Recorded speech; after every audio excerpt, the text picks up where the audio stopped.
हाय दोस्त, मैं आलोक श्रीवास्तव अपने YouTube channel one step to UPSC में आपका स्वागत करता हूं। तो मेरे दोस्त, मैंने अपने पिछले वीडियो में आप सबको बताया था कि हम यूपीएससी के क्वेश्चन को और स्टेट पीसीएस के क्वेश्चन को प्रीलिम्स के लिए कैसे प्रीलिम्स के क्वेश्चन को टैकल करें। तो उन्हीं के परिप्रेक्ष्य में हम आइए देखते हैं कि हम यूपीएससी के क्वेश्चन हो या स्टेट पीसीएस के क्वेश्चन हो, उनको पकड़ने के लिए सबसे पहले उन क्वेश्चनों की प्रकृति को देखना होगा। हम प्रीवियस ईयर के क्वेश्चन को देखेंगे, इनकी क्या प्रकृति रही है अभी तक क्वेश्चन पूछने की, और इन्हीं के प्रकृति को देखते हुए हम मॉडल क्वेश्चन बनाए हुए हैं। इन मॉडल क्वेश्चन को करेंगे और जो भी क्वेश्चन आएंगे एग्जाम हॉल में, उनको हम टैकल करने का प्रयास करेंगे, क्योंकि ऐसे क्वेश्चन हम मॉडल क्वेश्चन को कई तरीके से किए रहेंगे, कई एंगल से किए रहेंगे। तो हमको एग्जाम हॉल में बैठने के बाद क्वेश्चनों को टैकल करने में थोड़ी सी सहूलियत फील होगी। आइए हम देखते हैं कि स्टेट पीसीएस में क्या आ चुके हैं और यूपीएससी में अभी तक प्रीवियस ईयर के क्वेश्चन में क्या क्या क्वेश्चन आ चुके हैं। तो आइए हम देखते हैं। सबसे पहले हम आपको बता दें कि हम स्टेट पीसीएस के क्वेश्चन को लिए हैं, मतलब यूपी पीसीएस के लिए हैं, और बिहार के पीसीएस को लिए हैं, और यूपीएससी के क्वेश्चन हैं। तो आईएएस के क्वेश्चन आए हुए हैं आईएएस के क्वेश्चन आए हुए 1997 में। क्वेश्चन आया है कि राष्ट्रीय आय, क्वेश्चन है राष्ट्रीय आय क्या है, या राष्ट्रीय आय पूछा है, सिर्फ राष्ट्रीय आय पूछा है। तो आइए हम देखते हैं।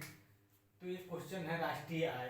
तो इसमें पहला ऑप्शन दिया गया है कि बाजार मूल्य पर निर्भर राष्ट्रीय उत्पाद है। पहला ऑप्शन दिया गया ऑप्शन दिया गया बाजार मूल्य पर निर्भर राष्ट्रीय उत्पाद है।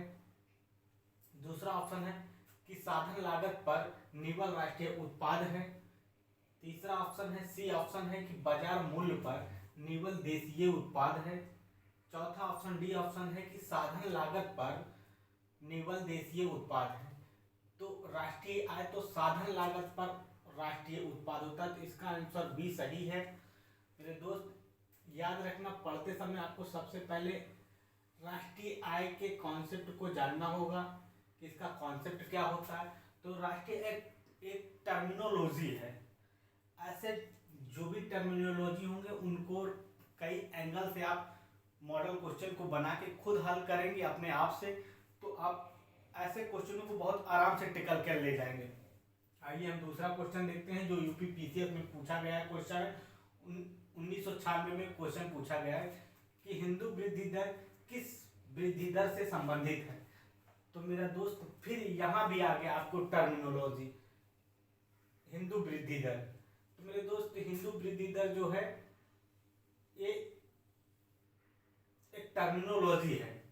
तो आप जब भी इकोनॉमिक के क्वेश्चन को हल करें या इकोनॉमिक को पढ़ें, तो आप उनके टर्मिनोलॉजी पे ज़्यादा फोकस करिए, क्योंकि अगर उनके टर्मिनोलॉजी को अच्छे तरीके से आप कर लेंगे, क्वेश्चन के थ्रू क्वेश्चन बना लेंगे उस पर कई तरीके से क्वेश्चन, तो आपसे कोई भी क्वेश्चन बाहर नहीं जाएगा आपसे। तो मेरे दोस्त, इकोनॉमिक में यही फंडा सबसे बेहतर है।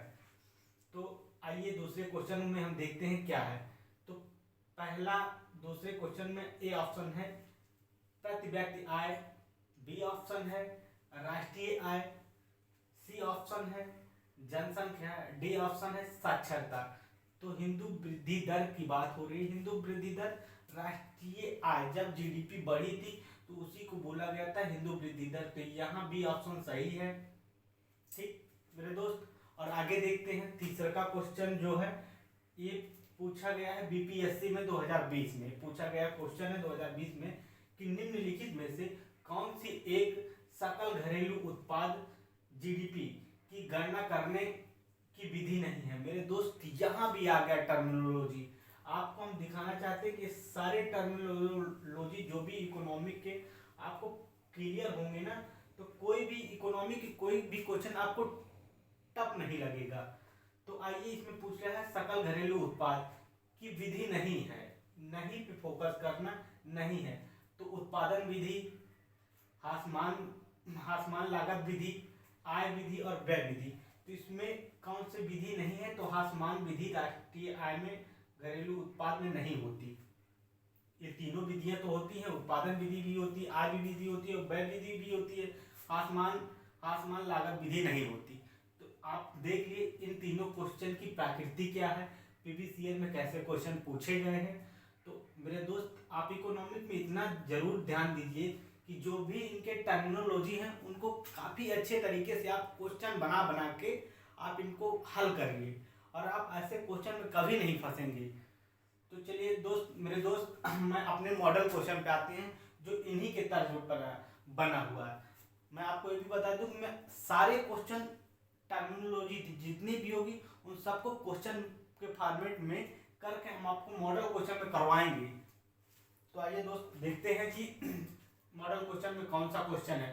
पहला क्वेश्चन है कि शुद्ध घरेलू उत्पाद के संदर्भ में निम्नलिखित कथनों पर विचार कीजिए। तो क्वेश्चन है शुद्ध घरेलू उत्पाद के संदर्भ में निम्नलिखित कथनों पर विचार कीजिए। पहला ऑप्शन है कि शुद्ध घरेलू उत्पाद एक राष्ट्र के आर्थिक उत्पादन का वार्षिक माप है, पहला ऑप्शन है। दूसरा का ऑप्शन है इसमें कि इसमें मूल्यह्रास को जोड़ा जाता है। तीसरा ऑप्शन है इसमें मूल्यह्रास को घटा दिया जाता है।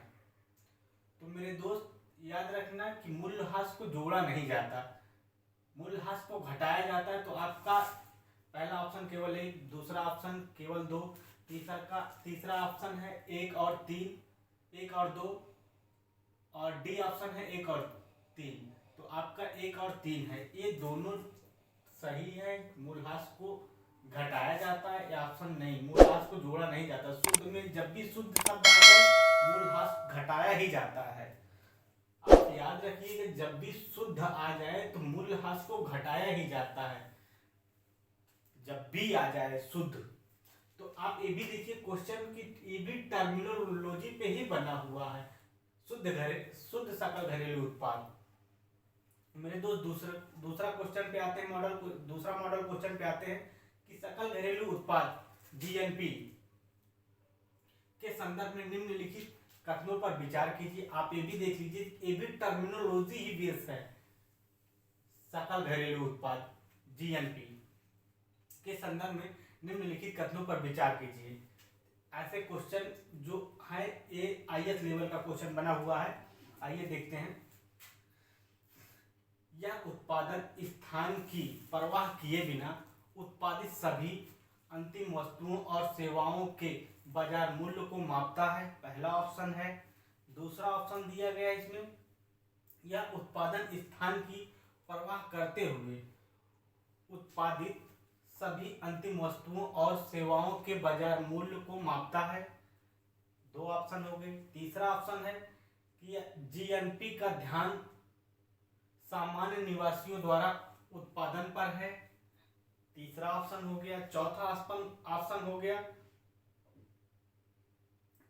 यह इस बात पर प्रकाश डालता है कि देश के निवासी अर्थव्यवस्था में कैसे योगदान देते हैं। तो आपका इन क्वेश्चनों पर विचार कीजिए, हम आपको इनका भी आंसर बताते हैं। क्योंकि अब सकल घरेलू उत्पाद तो ये परवाह किए बिना, कभी भी उत्पादन जब होता है तो परवाह किए बिना ही होता है जब भी उत्पादन होता है। तो एक ऑप्शन ए सही हो गया आपका, पहला ऑप्शन। अब दूसरा का ऑप्शन तो बिना इसमें किया है परवाह करते हुए, तो ये ऑप्शन गलत हो गया है। दूसरा ऑप्शन, तीसरा ऑप्शन इसमें दिया गया है, दूसरा ऑप्शन गलत है।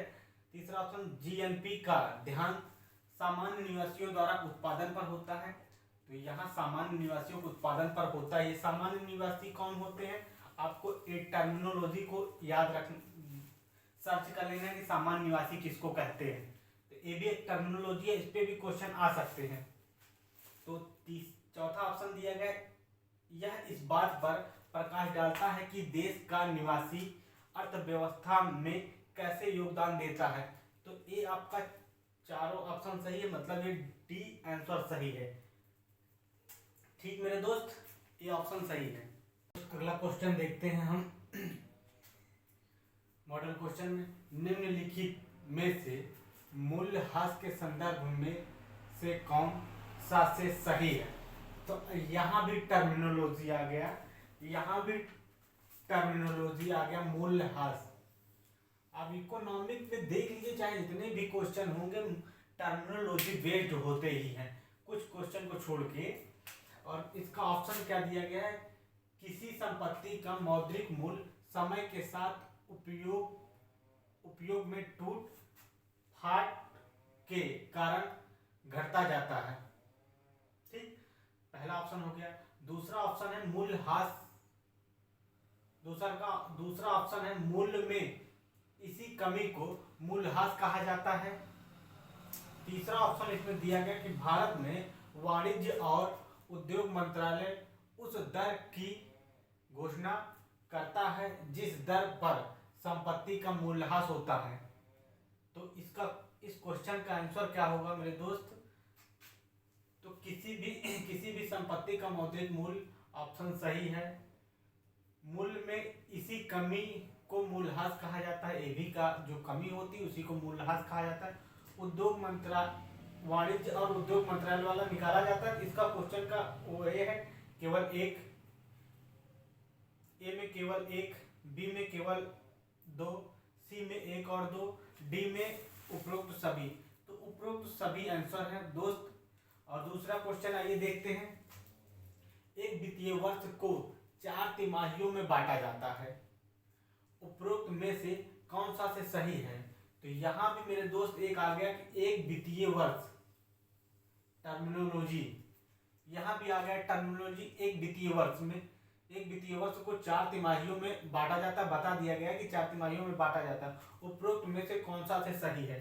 तो क्वार्टर एक, पहला ऑप्शन क्वार्टर 1 में 1 अप्रैल से 30 जून। दूसरा ऑप्शन है क्वार्टर 2 में 1 जुलाई से 30 सितंबर। तीसरा ऑप्शन है क्वार्टर 3 1 अक्टूबर से 30 दिसंबर। चौथा ऑप्शन है क्वार्टर 4 1 जनवरी से 31 मार्च।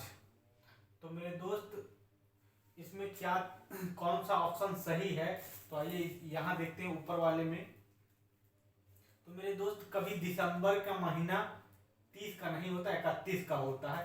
तो ये ऑप्शन क्वार्टर 3 गलत हो गया है। तो अब क्वार्टर 3 गलत हो गया है, तो